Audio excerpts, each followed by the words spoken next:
Hi guys, welcome to We Are Tottenham TV, and this is our post-match instant reaction show to the Tottenham Hotspur 4 Newcastle United 1 drubbing of the Champions League club Newcastle United. They were tired, we showed more legs, we put them to the sword. I'm Barnaby Slater from the Spurred On podcast.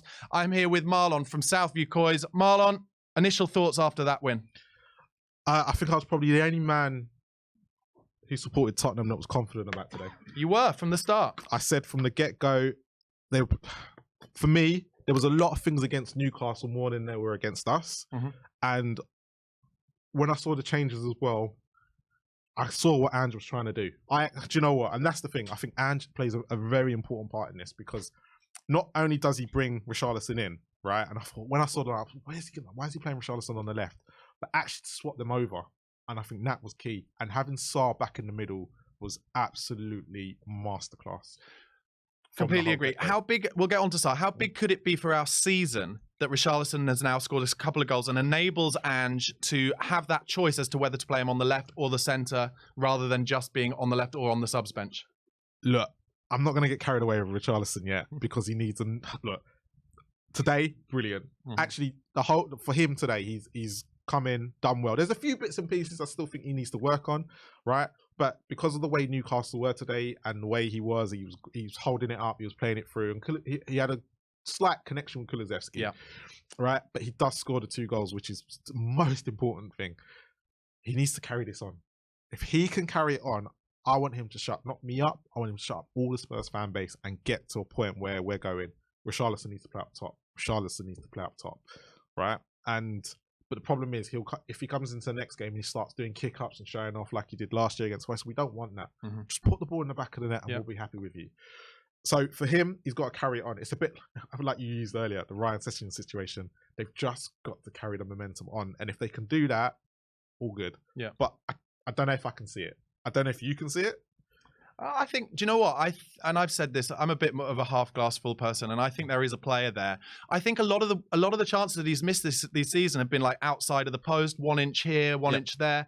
And he's doing the right things, but it's just not been happening. And I've been saying it, like he's needed one to go in off his bum or something like that. And actually there were 2 decent finishes today. He had to finish them, one on his left foot, and he's done the right thing. He's had an injury. Let's not forget that all this season. And he said he'd been struggling with some mental health stuff as well. Is it possible now that what I'm saying is, I think it's possible now that he will get more confidence, feel more part of the group as a result. I'm not saying he hasn't felt part of the group, but more like he deserves his place in the team. And if he can go on a little run of goal scoring, that is a dangerous front 4. Like, I love Kulusevski in that 10. I love how he isn't so transparent when he's playing centrally. He can go either side. He even took a shot with his right foot today. He's still good out on the right when he plays on the right, but I think I love him in there. While Maddison is away, I would be starting with him against Forest. But do you think, so if Richarlison does come back in, do you still think, because Sonny, to be fair, on the left this season wasn't great, and he come up against a Trippier today that was tired, knackered, and was making mistakes. Like, when a Trippier that Newcastle fans don't see. And who's he going to come up against at right back for Forest? Serge Aurier. Serge Aurier, yeah, true. So he could be all right for thing. So, but yeah, look, if Sonny can get back to the form he had on the left that he had a couple of seasons ago, and Richarlison can now start hitting form, then it's perfect. Totally. But that's my biggest worry, because no one this season has made that left. Has been solid on that left hand side, and I think that's where we're missing somebody at the moment.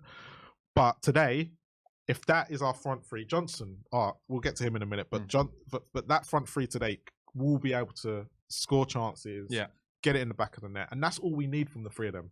We don't need all this getting it around the box, shots tamed and stuff like that. We need goals in the back of the net and shots on target. Yeah, let's talk a bit about Pat Matasar then, because he, for me, is the player who maybe I have underrated.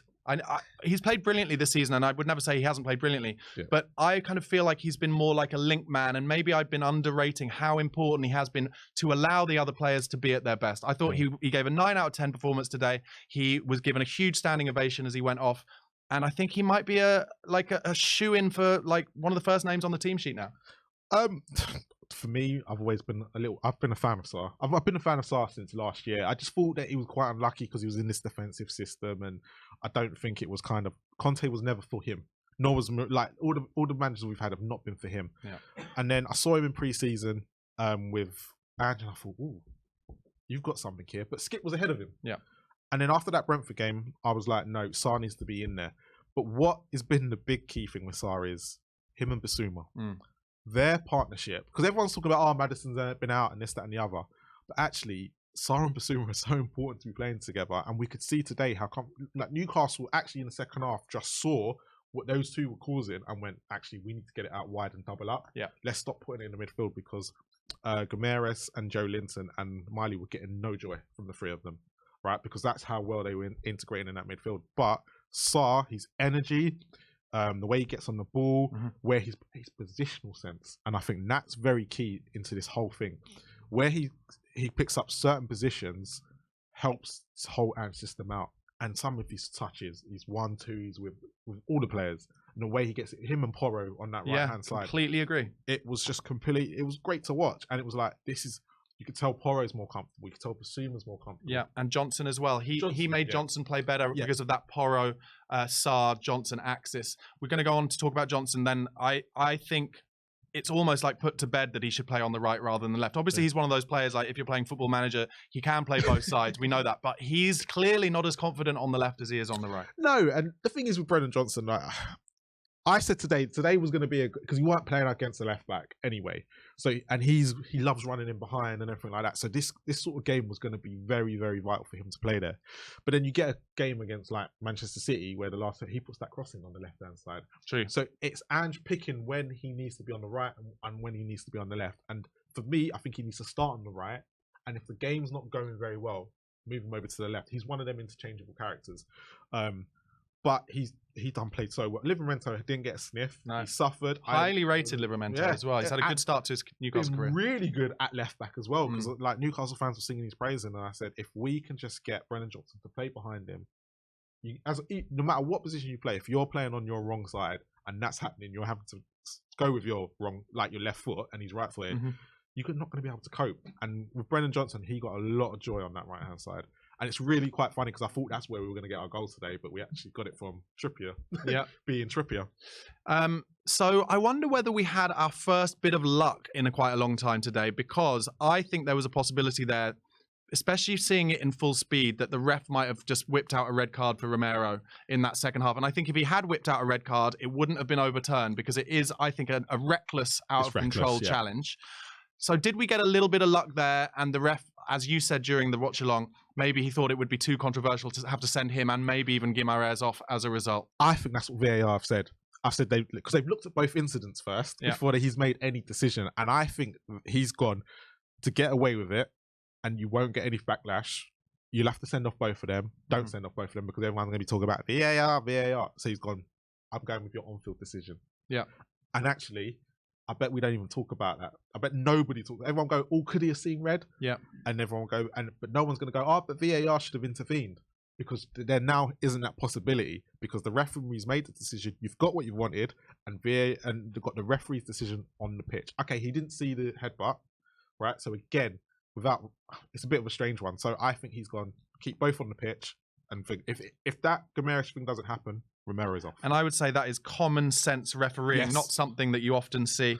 So going into that Newcastle game, I was saying during the watch-along, the Nottingham Forest game, I was saying during the watch-along, I don't think it's ideal that we're playing them on a Friday night. I think it'll be a big atmosphere there, and they're decent at home for us. Yeah. What side would you go with, just briefly, as we finish this off? Would you stick with the same side? I think it's going to be difficult for him to change that, maybe. For me, it's what he does with that left-hand side.